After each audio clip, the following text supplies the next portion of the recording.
Brothers and sisters, today's gospel reading taken from the Sermon on the Mount is a wonderful short passage. That to understand that passage properly, we need to read literally the sentence that went before it. And that sentence goes that where your treasure is, there your heart will be. And that talks about the direction that a person's life is geared towards, an aim in life. And the Lord says that if the eye is functioning properly, then the person can see well.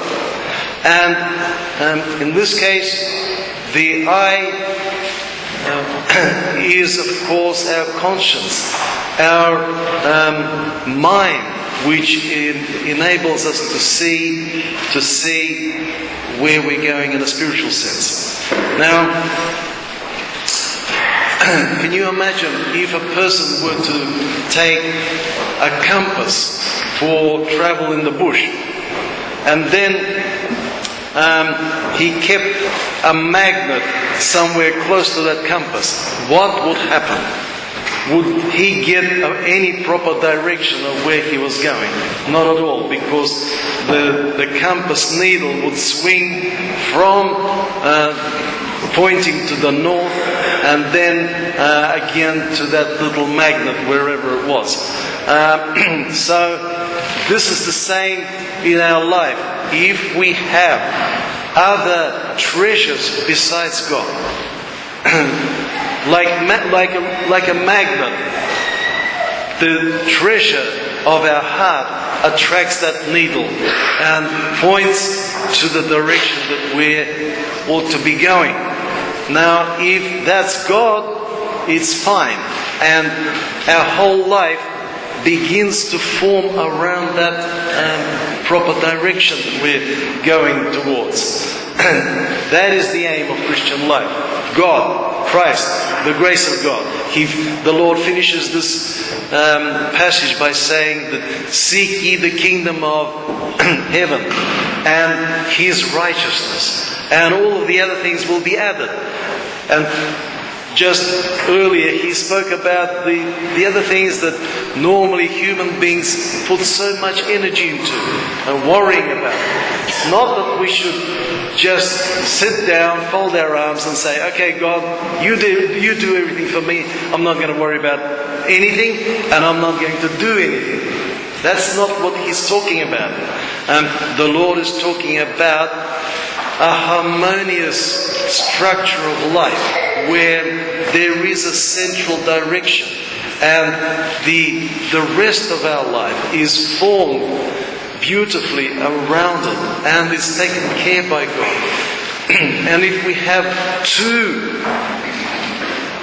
magnets, two directions, or three, then we're going to get confused and we're going to cause ourselves harm.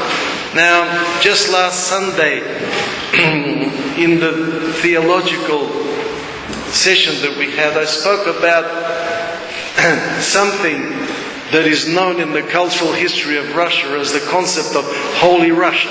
And I said that doesn't mean that Russia was ever holy. It doesn't mean that even a significant number of its people were holy. But what it means is that up to a moment in its history, it only had one ideal, one direction towards God. People could have been awfully sinful, bad, but they knew that they were bad. And they knew because there was one direction. But when you have many ideals, when you have the ideal of education, refinement, and all of those other external ideals, or to be famous and wealthy and all of that, all of these magnets, they distort the inner life of the soul. And what happens is that we begin to get confused. And this is why modern life is so sick because of these tensions between directions of travel inside. The Holy Fathers say that we are the only animal that stands straight, upright, and this is our indication of our direction to God, and our whole life can be formed around that. Look at our brain. Deep inside we have a reptilian brain, and then as if we have the whole animal kingdom developing within us to the point where we come to what's called the prefrontal cortex, and we have something that none of the animals, even the primates, don't have, closest to us. And that speaks to us about the direction. Why should we vacillate, not be sure? Are we going to travel back to a kind of a reptilian life? Or are we going to travel in the direction where our whole being points us to? God has made it this way. When we submit to that program, then we begin to gather our whole life and our practical sides of life around that central laser beam, around that central structure.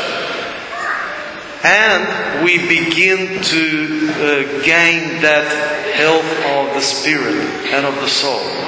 Because modern life is full of life that is not very healthy. I've mentioned many times in the past that we are much closer to people who are not well psychiatrically than to normality. The normal people, they're the saints. The saints are normal people. Why are they normal? Why were they normal? It's because they had one direction, and they built their life around that. And because we pride ourselves that we can multitask, as it were, and have many focuses. And what happens? We get confused. We become like schizophrenic in our life. Our life begins to break up, fragment, and that is what sin is about. Sin is about fragmentation, breakup. So let's get our life together. Let's get our life together in the way that the Lord proposes in today's little passage. It's like a program. Here it is. This is how you get your life together. Do you want to be fragmented, broken up, so that you don't even know who you are and where you're going? Or do you want to be a harmonious and a directed person with a beauty that is inbuilt by God? And we just need to, with God's help, to restore that beauty and to restore that feeling of direction, meaningful existence, a life in God. That's what it's about. Amen.